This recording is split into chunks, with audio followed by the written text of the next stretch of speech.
All right, one of the things that we're always having to do is obviously fuel up. And at first we contemplated getting one of those big diesel tanks for the back of the truck, but they wanted $3,000 to put it in. So we're like, man, it seems like an incredible amount of money where we don't have a fleet of tractors. So until we get to that point, we went and got this for about 140 bucks from Scepter, and it's been great. I was worried it was gonna leak, and if you keep it upright like this, you get a little bit of leakage out of the vent, but the trick is to just store it laying flat down. Holds 14 gallons and the tractor holds 17, but I try to never let it get below half tank if I can avoid it. Also, up here in New Hampshire, where we live, it's cold, right? It's, 16 degrees right now, and gonna get down into the single digits tonight. So you always wanna make sure that you put this anti-gel.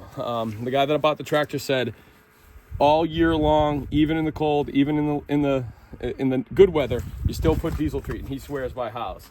So I accidentally bought a case of it off Amazon, and you only use a teeny bit each time, so I'll probably have this for the next 10 years. So, but yeah, I highly recommend this. Flow is really good for no pump whatsoever. When it gets a little low, I put it up higher, because the higher you bring it, the better you get for your diesel flow.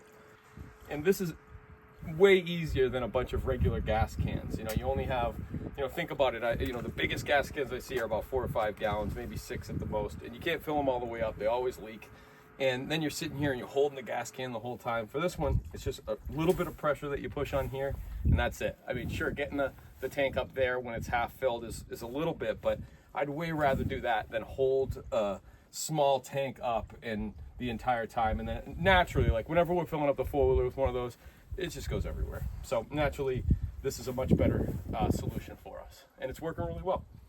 If any of you are interested, we're going to share a link for this in the description below, because I just want to make sure we get the information. We're not sponsored or anything, but we want to make sure that you guys get the information of the things that we put up. One of the annoyances I had with other videos was like, look at this great thing I have, and then no information afterwards. So we'll try to do that. This is fuel stabilizer diesel treat by a company called House, and this is a company called Scepter.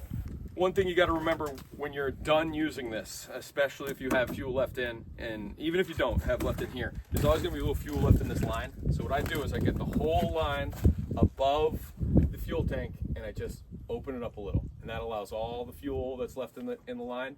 You can hear it. It's kind of like bubbles. That's all of it going back in. So therefore, that way, when you close the tip here, and then when you shut off the flow valve right here, there's limited, if any, gas in the line. I did notice the first time I did it, and then I put everything back like this.